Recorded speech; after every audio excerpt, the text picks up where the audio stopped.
محترم حکیم صاحب جس بات کی طرف توجہ دلا رہے تھے کہ صحبت صالح اختیار کرنی چاہیے، نیک لوگوں کے ساتھ بیٹھنا چاہیے، اٹھنا چاہیے، بروں سے بچنا چاہیے۔ اللہ نے سمت میں جتنے بھی اعلیٰ درجے کے انسان پیدا کیے ان کی کتابیں پڑھنے سے پتہ چلتا کہ جو شخص واقعی یہ چاہتا، اللہ نے اس کو یہ ہدایت دے دی کہ میں اپنے آپ کو ایک اچھا انسان بنانا چاہتا ہوں، اپنی اصلاح کا طالب ہوں، تو تین چیزیں اس سلسلے میں نہ اس کی مددگار ہو سکتی ہیں۔ یہ نسخہ میں آپ سارے اپنے ذہن میں رکھیں اور ان اجزاء کی تلاش کریں کہ واقعی اگر کوئی اس درپے ہے کہ میں ٹھیک ہو جاؤں، اچھی عادتیں مجھ میں آ جائیں، برائیوں سے بچ جاؤں، تو اس کے لیے ایک تو عزم کی ضرورت ہے، پختہ ارادہ۔ کچے ارادے کے لوگ جانا کہ کہتے ہیں بس ٹھیک ہے، ہو جائے ٹھیک ہے، نہ ہو جائے، نہیں، ایسے نہیں، ارادہ پختہ ہونا چاہیے۔ اسی لیے آپ دیکھتے ہیں کہ یہ اہل تصوف جو ہیں، انہوں نے اس کے لیے جو طالب ہوتا ہے کہ میں اپنی اصلاح کروں، اس کے لیے مرید کا لفظ تجویز کیا۔ مرید عربی زبان میں ارادہ کرنے والے کو کہتے ہیں، جس نے ویل پاور مضبوط کر لی کہ اب جو چاہے ہو جائے میں یہی کر کے چھوڑوں گا۔ یہ پہلی بات ہے کہ دین و دنیا کا جو بھی کام کرنا چاہتا ہے اس کے لیے ارادے کی پختگی تو ہونی چاہیے۔ کام شروع کیا، ایک قدم آگے اٹھایا، پھر پیچھے لے گیا، ایسے آدمی نہ دین کے کام کے نہ دنیا کے۔ ارادہ پختہ کہ بس جو فیصلہ کرے یا ویسے نہیں کروں گا۔ اس کے بعد دوسری چیز جو اس سے بھی زیادہ ضروری ہے، اللہ تعالیٰ سے استعانت ہے۔ پہلے بھی بات ہوئی کہ انبیاء علیہ السلام نے بھی کہا کہ ہم یہ کام نہیں کریں گے مگر اگر اللہ نے چاہا، یعنی ساتھ ہی کہہ دیا، حالانکہ ہونا نہیں وہ کام، مگر کہا کہ بھائی ہم دم نہیں مار سکتے، سب کچھ اللہ کے ہاتھ میں ہے، اس کی مدد کے بغیر کوئی کام نہیں ہو سکتا۔ اسی لیے سورہ فاتحہ جس کو قرآن مجید کا خلاصہ کہا، تو ابن کثیر کہتے ہیں کہ بعض سلف کہتے تھے کہ سورہ فاتحہ کا خلاصہ پھر ایاک نعبد و ایاک نستعین، اس کا بھی خلاصہ جو ہے نا سورت کا یہ جملہ ہے، ایاک نعبد، یہ اپنی طرف سے ارادہ ہے کہ اللہ ہم صرف اب تیری بندگی کریں گے، تیرا حکم مانیں گے اور کسی کی نہیں مانیں گے۔ مگر اس ساتھ پھر آ گیا کہ ہے ضرورت اتنی، یہ کوئی آسان بات ہی، عمر پر کی بات ہے، راستے میں اتنی رکاوٹیں ہیں، معاشرے کا دباؤ ہے، نفسانی خواہشات ہیں، شیطان ہے، جنگل بھرا ہوا کانٹوں سے، تو ساتھ ہی چیخ اٹھا وہی آ کر رستائی، ہم تو سے ہی مدد کے طالب ہیں، یہ دشوار سفر اور یہ مشکل راستہ جو ہے تیری مدد کے بغیر طے نہیں ہوگا۔ تو اللہ سے مدد مانگتا رہے دل سے، ورنہ اللہ تعالیٰ فرماتے ہیں میں ایک لمحہ کے لیے ساتھ چھوڑ دوں نا، اسی وقت شیطان تمہیں گرا دے گا، تم نہیں اس کا مقابلہ کر سکتے، میری حفاظت جو ہے اس کے بغیر ایک قدم بھی تم نہیں اٹھا سکتے۔ اسی لیے اللہ کے رسول علیہ السلام دن سے کوئی آلہ اور برتن نہیں، بار بار کہتے تھے یا مقلب القلوب ثبت قلبی علی دینے، اے دلوں کو بدل دینے والے میرے دل کو اپنے دین پر جمائے رکھنا۔ تو لوگ کہتے تھے آپ بھی خطرہ محسوس کرتے، فرمایا ہر شخص خطرے میں، ابھی اللہ ہاتھ پیچھے سے ہٹا لے برباد ہو جائے گا۔ تو اللہ کی مدد، یہاں ایک نقطہ جو ہے وہ بیان کے قابل ہے کہ ہم اکیلے بھی نماز پڑھتے ہیں نا، تو ایاک نعبد و ایاک نستعین کہتے ہیں، اہدنا الصراط جمع کے سیغے بولتے ہیں کہ ہم عبادت کر رہے ہیں، ہم پڑھتا تو ایک آدمی، مگر وہ یہ کہتا۔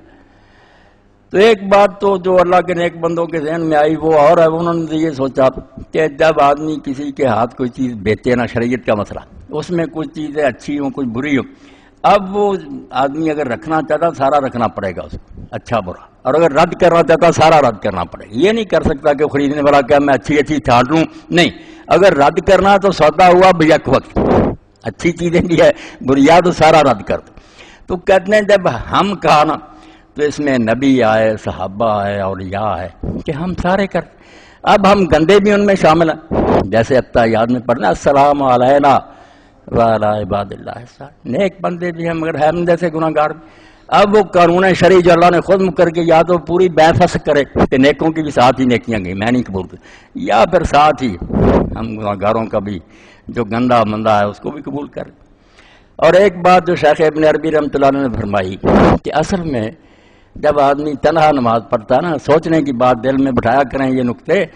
کہ اس وقت وہ تنہا ہوتا ہے بے شک پرسن کے لحاظ سے، مگر وہ تنہا نہیں پڑھتا، امام اس کا ہوتا قلب، جو پڑھ رہا نا امام جماعت کرا وہ دل ہے، دل اللہ کی طرف متوجہ ہوتا ہے، ورنہ نماز کوئی نماز نہیں، حضور قلب امام وہ ہے، اور باقی اعضاء جو ہے نا سر سے پاؤں تک اس کا رواں رواں وہ سارے اس کی اطاعت میں لگے ہوئے. کہتا ہے یا کرنا ہم بات کرتے ہیں, میرے کان تیری بات کر رہے ہیں, میں نہیں سنوں گا سوائے اس کے جو تو پسند کر. میری آنکھیں, یعنی سر سے پاؤں تک وہ پیچھے کھڑے ہیں دل کے, کہ ہمارا دل جو امام ہو تیری طرف متوجہ, ہم سارے اس کے مقتدی. اور یہی وہ کہتے کہ آپ سوچو اگر یہ حال نہیں کہ تم ادھر دیکھ رہے ادھر دیکھ رہے ساری تو جھوٹ بول رہے, کہاں ہے تمہارے یاد اللہ کی بات کر رہے. اور اگر واقعی ایسی نماز نصیب ہو جائے تو پھر یہی ہے کہ دل کہتا میں اکیلا نہیں پڑھ رہا, ہم سب پڑھ رہے ہیں, سر سے پاؤں تک میرا نا رو پڑھ رہا, وہی آ کر استعین. اور یہ اتنی بڑی بات ہے نا کہ دماغ سے لے کر پاؤں تک کوئی حصہ بھی خلاف ورزی ہے, اس میں مدد تیری درکار. اور تیسری بات وہی ہے جو حکیم صاحب نے فرمائی, واقعی صحبت صالح جو ہے نا, ایک کمزور مسافر بھی طاقتور مسافروں کے ساتھ چل سکتا ہے, وہ لے چاہتے ہیں حاصلہ دیتے ہوئے, ورنہ بڑے بڑے بہادر بھی دل چھوڑ کر بیٹھ جاتے ہیں. قافلہ ہو, ساتھی ہوں, اچھے ہوں تو آدمی بدل بھی ہونا چاہے, کبھی وہ تھک ہار بھی جائے تو وہ اس کو کوئی نہ کوئی سہارا دے کر ہمت افزائی کر کے ساتھ لے جاتے ہیں. اسی کو سادی کہتے ہیں نا, صحبت صالح ترا صالح کرا, نیکوں کے ساتھ بیٹھے گا تو تجھے نیک بنا دے گی وہ صحبت.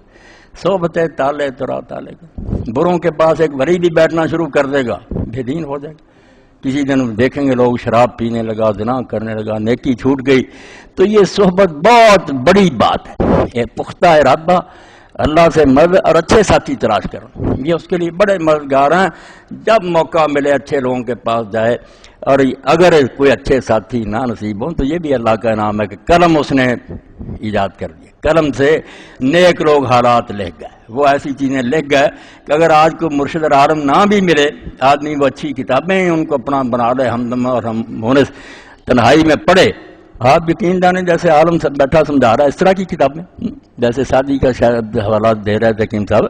ایسے موتی کو پروگ ہے کہ آدمی ایسے محسوس کر رہا کہ کوئی مرشد سامنے بیٹھا ہے, ہدایتیں دے رہا. تو یہ صحبت جو ہے بہت اثر ہے اس میں, اور جو برے لوگوں کے پاس بیٹھتے ہیں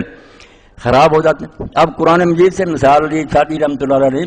کہ اصحاب الکہف کا کتا ہے تو کتا ہی حرام جانور, مگر اللہ نے عزت کے ساتھ اس کا ذکر کیا, اصحاب کہف کے ساتھ ہے کل وہ ہم بات سے نظر آیا ہے بالکل, وہ سوئے پڑے تھے, ان کا کتا غار کے دروازے پر پاؤں پھیلائے بیٹھا ہوا, کتے کا ذکر کیا اللہ. تو کہنے دیکھا سگے اصحاب کہف روز چاند پے نیکاں گرفت مرد بشد, تو انہیں دیکھا کہ کتے نے چند دن نیک لوگوں کے پاؤں پکڑے, ان کے پیچھے چلا, وہ کیسا معزز ہو گیا. قرآن نے اس کا تذکرہ کیا. تیسرے نو با بزاں بنشست, پیغمبر کا بیٹا تھا نوح علیہ السلام کا, بڑوں کے پاس بیٹھنے لگا, خاندان نبوت گم شد, نبوت کا خاندان ہی گم ہو گیا, وہ اللہ نے کہہ دیا یہ نہیں نبی کا بیٹا. تو اس لیے صحبت جو ہے واقعی بہت بڑی بات ہے کہ آدمی برے ساتھیوں سے بچے. قرآن پاک نے بآواز بلند کہا کہ جہاں دین کی توہین ہو رہی ہو, ٹھٹھا اڑ, ایسے لوگوں کے ساتھ نہ بیٹھو, بے شک وہ دانشور ہوں, کانفرنس نہ جاؤ اس مجلس, یا رد کرو ورنہ اٹھ کر چلے آؤ. اگر بے بسی ہے ایسے بے ایمانوں کے پاس بیٹھ کر بے غیرت بننا کہ وہ اللہ رسول کا مذاق اڑا رہا ہے, آپ بھی وہاں بیٹھے ہوئے. آپ سن لیں کہ انشاءاللہ یہ 15 تاریخ جو آ رہی ہے اب بدھ کے دن, تو 1:15 بجے یہ الہی اسپتال میں انشاءاللہ نا درس قرآن مجید ہوگا. وحدت امت پر آپ حضرات بھی کوشش کریں وہاں پہنچ جائیں, اللہ توفیق دے. 1:15 بجے نا یہ پروگرام شروع ہوگا. اور یہ کیا سوال ہے, ذاتی اولاد نہ ہونے کی بنا پر کسی کے عزیز کا بیٹا پالا جائے, وہ لڑکا جائیداد کا حصے دار نہیں بن سکتا. وضاحت فرما دے. شکریہ حافظ زبیر صاحب. بالکل ٹھیک ہے, یہ جو متبنہ بنانے کی رسم ہے نا, اللہ تعالیٰ نے بہت زور دے کر اس کو ختم کیا تھا سورہ احزاب میں, مگر پھر وہی چل پڑی. اور چلو بیٹا پالنا تو کوئی بات نہیں, کوئی مسکین ہے مدد کرے, مگر اس کو بیٹا بنا لیتے ہیں, سچ میں نام لکھ دیتے ہیں کاغذوں میں, پھر وہ وراثت کا جھگڑا پڑ جاتا. ہمارے سامنے ہی معاملہ مولانا اسحاق صاحب چیمہ رحمۃ اللہ علیہ, ان کا بچہ تھا, اس کو کاغذوں میں بھی اپنا بیٹا لکھ دیا, حالانکہ بیٹا نہیں تھا, بھتیجا تھا. اب بعد میں بھائی محمد علی نے کہا میں حقدار ہوں, میرا بھائی فوت ہوا, باپ بیٹے کی لڑائی عدالتوں تک, خون و خرابے تک. تو یہ سارا فساد ہوتا کہ جو اصل میں وارث ہوتے ہیں محروم ہو جاتے ہیں. ایک خواہ مخواہ کا آدمی آ کے وارث بن جاتا, پھر رشتہ جو ہے اس پر بھی اثر پڑتا.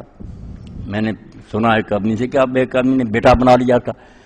اب اپنی بیٹی اس کو دینا چاہیے. جب اندراج کا وقت آیا رجسٹرار نے کہا میں کیسے درج کروں, بیٹا بھی تیرا بیٹی بھی تیری, کس طرح میں لکھ دوں.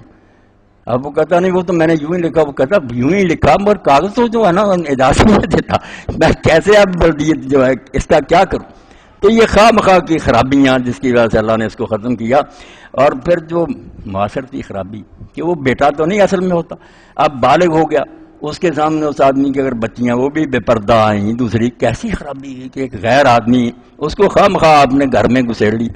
تو پالنا ہے تو شفقت سے بے شک پالے، مگر وہ بیٹا کوئی نہیں، نہ اس کا کوئی وراثت میں ایسا اپنے طور پر کوئی مدد کرنا چاہتا، چلو میں نے پالا تو ہبا کر دے، الگ بات. جی